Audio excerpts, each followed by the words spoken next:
자, 이웃사의 광야 같이 한번 해보도록 하겠습니다. 그래갈래는 이제 자유시면서 서정시이기 때문에 자유시니까 형식을 뭐 해야 한다? 창안해야 되죠. 그렇죠? 네, 형식을 창안해야 되는데 이 시는 어떤 형식을 창안했냐면 내가 과거, 현재, 미래라는 구조로 시를 써야겠다 이렇게 생각한 거예요. 그렇죠? 미래라는 거. 그래서 과거에 1, 2, 3을 넣고, 그렇지? 현재에 4연을 넣고 미래에 5연을 넣는 이런 방식으로 썼다는 거예요. 그렇죠? 그렇죠? 그래서 1에다가 약간 어떤 시간성, 2에다가 공간성, 3에다가 역사와 문명 이렇게 쓰고, 그렇죠? 4는 현실인데 일제강점기 이렇게 넣고 5를 광복 이 형태로 시를 쓴 거예요. 이런 형식을 창안했다라고 이해하면 되죠. 그렇죠? 서정시라는 것은 무엇을 표현한다? 정서를 표현하는 것을 서정시라고 하죠. 정서라는 것은 생각과 보다 감정이다. 이렇게 이해했죠. 정서란 생각과 감정이 정서다. 자, 의지적이라는 게 뭐지? 의지적이란 이겨내기 위해서 노력하는 것을 의지적이라고 하는 거예요. 의지적이란 이겨내기 위해 노력함.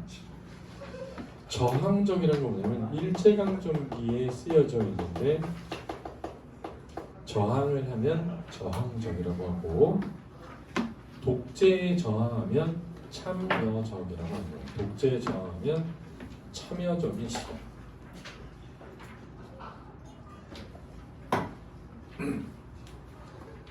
그 다음에 상징적이라는 것은 뭐냐면 어떤 소재의 의미가 상징성을 지닐 때 상징적이라고 합니다. 소재의 의미가 상징성을 지닐 때 상징적이라고 합니다. 예를 들면 눈이라고 나와 있는데 이 눈이 일제강점기를 상징해요. 그러면 상징적이다라고 얘기합니다. 그렇죠? 제재는 광야고요. 조국 광복에 대한 의지와 염원을 주제로 하고 있다. 이해되겠습니다. 특징은 시간의 흐름에 따른 전개를 띠고 있어서 아까도 얘기했지만 과거, 현재, 미래로의 시간의 흐름에 따른 전개가 있고요. 서리적인 표현이 쓰고 있습니다. 서리적이라는 건 의문형 진술인데 대답을 요구하지 않으면 서리적이다 이렇게 되죠. 의나란 사람에 빗대어서 쓰는 비유적 표현이고 추상적인 시간을 구체적으로 형상화했다는 특징도 있습니다. 매우 중요하니까 잘 이해해 두셔야 됩니다.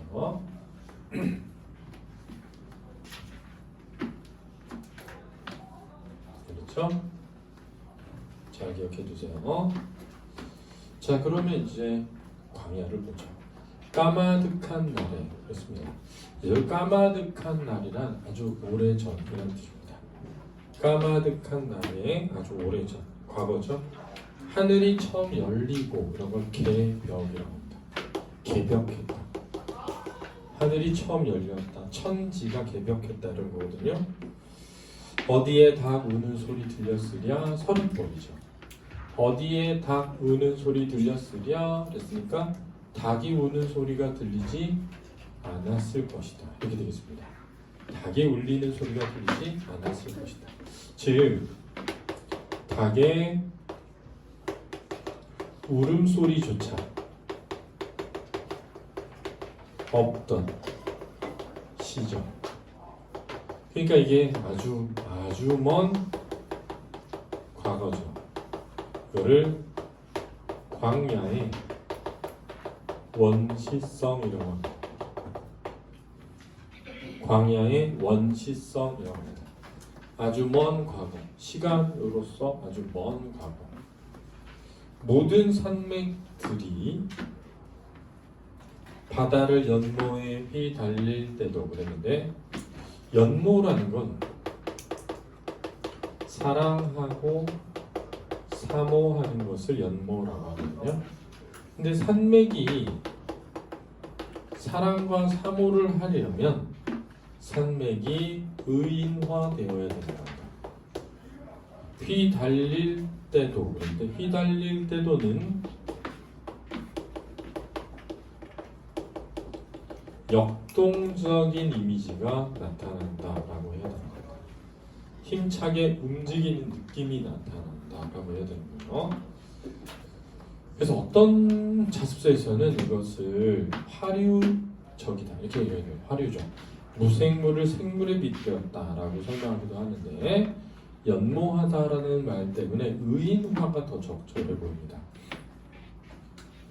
차마 이것을 범하던 못하였으리라. 차마 이것을 침범하지는 못하였을 것이다. 이렇게 되는 거거든요. 자, 이거는 뭐냐면 광야의 신성성, 광막성 또는 공간적인 광활함이라고도 합니다.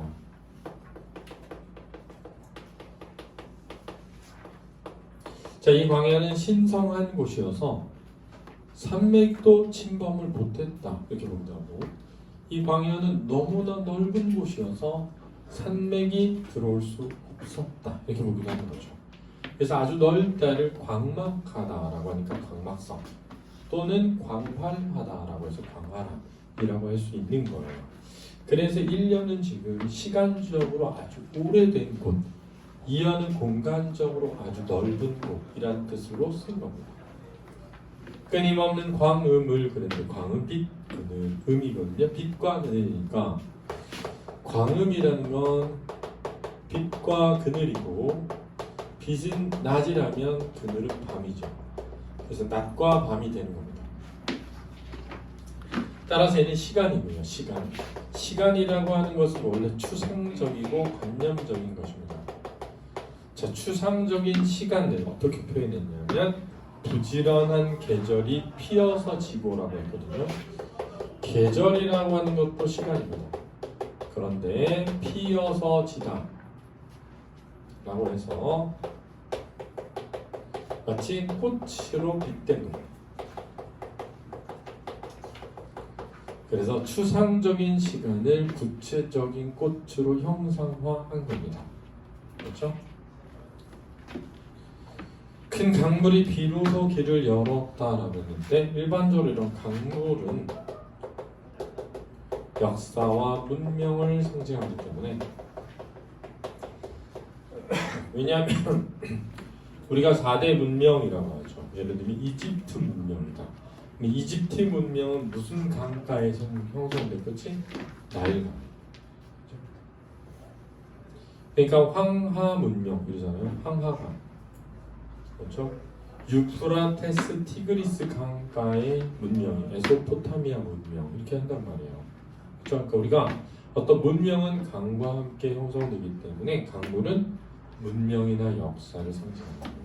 길을 열었다. 그래서 역사의 시작, 광야의 시작 이렇게 되겠습니다. 지금 눈 내리고 그랬으니까 지금은 현재죠. 자, 시간이 흘러서 현재가 된 거야. 눈 내리고의 눈은 일제 강점기의 현실을 상징합니다. 시련과 고난을 의미해요. 매화향기 홀로 아득하니 그랬는데 여기서 매화향기는 후각적 이미지를 형성하고 매화는 원래 눈 내리는 시련에 절개를 지킨다라고 해서 아치고절이라고 부릅니다. 매화를. 아치고절이란 뭐냐? 우아한 통치와 고상한 절개라는 뜻이어서 이 지조와 절개를 지닌 선비적인 모습을 나타내는 게 바로 매화입니다. 매화 향기가 홀로 아득하니 그랬으니까 홀로 아득하니 아득하다는 멀다라는 뜻입니다. 멀다라는 뜻이어서 뭔가 이 독립의 의지를 가진 화자, 독립의 의지를 가진 화자의 이 의지가 홀로 있어요. 외롭고 아득해요. 쓸쓸하죠. 그런데 내 여기에 나 자 드러난 화자죠. 가난한 노래의 시를 자 가난한 노래의 시니까 은유법이 쓰인 겁니다. A의 B 형태로 나타난 거거든요. A의 B 노래의 시 은유법입니다. 뿌려라의 뿌려라는 명령형 종결인데 이 명령형 종결을 통해서 강한 의지를 드러내고 있습니다. 내가 여기에 가난한 노래의 시를 뿌리겠다라는 의지를 뿌려라 라고 내가 나한테 명령함으로써 강한 의지를 드러내고 있다. 자, 여기서 또 중요한 게 이겁니다. 근데 왜 노래의 시를 뿌리는 건 알겠는데 가난하다고 했을까라는 거죠. 왜 가난한 노래라고 했을까라고 했을 때 자, 이렇게 생각해야 됩니다. 뭐냐면 겸손한 표현이다 이렇게 봐야 됩니다. 자, 나의 독립의 의지를 아주 거대하고 아주 크고 아주 넓은 것으로 표현하지 않고 가난한 노래의 시라고 하는 것은 자신의 이 독립의 의지를 겸손하고 겸허하게 표현합니다. 이런 거죠. 작지만 우리가 여기서 작지만 힘을 조금이나마 보태드리겠습니다. 이러지 보통 제가 부자라서 돈 드릴게요 이런 건 아니잖아요. 내가 비록 작지만 조금이지만 힘을 보태고 싶다라는 거죠. 그러니까 어떤 겸손한 표현이면서 의지적이라고 할 수 있습니다. 다시 천고의 뒤에 그랬으니까 자 천고의 뒤는 오랜 세월 뒤입니다. 미래가 되겠죠. 다시 오랜 세월 뒤에 천고의 뒤 천고 적어도 1000년 뒤입니다. 천고의 뒤면 적어도 1000년 뒤야. 백마를 타고 오는 초인이 있어 그랬습니다. 흰 말을 타고 오는 그랬으니까 색채어고요. 초인이 있어 그랬는데 초인은 후대의 사람들입니다. 후대의 자신의 후손들, 후손들이 있어서 이 광야에서 목 놓아 부르게 하리라. 저기서 부르는 건 독립의 노래와 기쁨이죠. 독립의 노래를 기쁘게 부르게 하리라 이렇게 되어 있습니다. 그래서 미래에 대한 기대가 드러난다라고 할 수 있고요. 저는 여기서 이런 생각을 해봅니다. 왜 이육사는 천고의 뒤라고 했을까? 아주 오랜 세월 뒤라고 했을까? 독립이 쉽게 이루어지지 않을 것 같아서 라고 생각할 수도 있죠. 그죠? 근데 생각해봐. 지금 이 사람이 뭘 뿌리는 거냐면 씨앗을 뿌리는 거야. 얘네 씨앗을 뿌렸어. 그러면 언제 피어나야 돼? 내년에 펴야지. 그치? 자, 내가 씨앗을 뿌렸는데 1년 뒤에 안 자라. 그럼 포기하는 거죠. 그치? 근데 이 사람 잘 봐. 내가 뿌린 씨앗이 1000년 뒤에 부르더라도 나는 지금 무엇을 뿌리겠다? 씨앗을 뿌리겠다는 거. 이게 굉장히 중요한 겁니다. 내가 뿌린 씨앗이 바로 피어나면 뿌려야지. 이게 아니라 내가 뿌린 씨앗이 1000년 뒤에 피더라도 나는 뿌리겠다는 거. 이게 엄청난 의지지. 잘 봐. 내가 독립운동을 하려고 해. 잘 생각해봐. 서진 지금 몇 살이니? 자, 17살이라고 생각해볼게. 일제강점기가 몇 년 지났어? 36년이야. 그렇지? 17살에 네가 독립운동 시작하면 몇 살 돼야 해방되는 거야? 50살 넘어야 돼. 내가 17살 때부터 독립운동 했는데 50살인데 독립이 안 된 거야. 대부분은 해방되기 5년 전에 변절했어. 다 그래서 진짜 독립운동만 20년, 30년 하다가 아 진짜 안 되나 보다 하고 포기한 사람들 많았단 말이야. 근데 이 사람 잘 봐. 1000년 뒤에 독립이 돼도 난 독립운동 할 거야잖아. 야, 나는 1000년 뒤에 독립이 돼도 독립운동 할 거야. 진짜 대단한 의지지. 나는 못 할 것 같아. 나는 막 내가 죽을 때까지 독립이 안 돼도 난 독립운동 할 거야. 이런 거 진짜 그냥 우리가 쉽게 생각할 수 있는 그런 의지가 아닌 거야. 그런 의지. 그러니까 나는 이 천고의 뒤라는 이 말이 진짜 대단한 의지를 포함하고 있다고 생각해. 그리고 실제로 이육사는 끝날 때까지 독립운동을 한 사람이기 때문에 또 그걸 지킨 사람이지. 위대한 시인이 아닐 수가 없겠다라는 생각을 해봅니다. 이해됐죠? 네, 수고하셨습니다.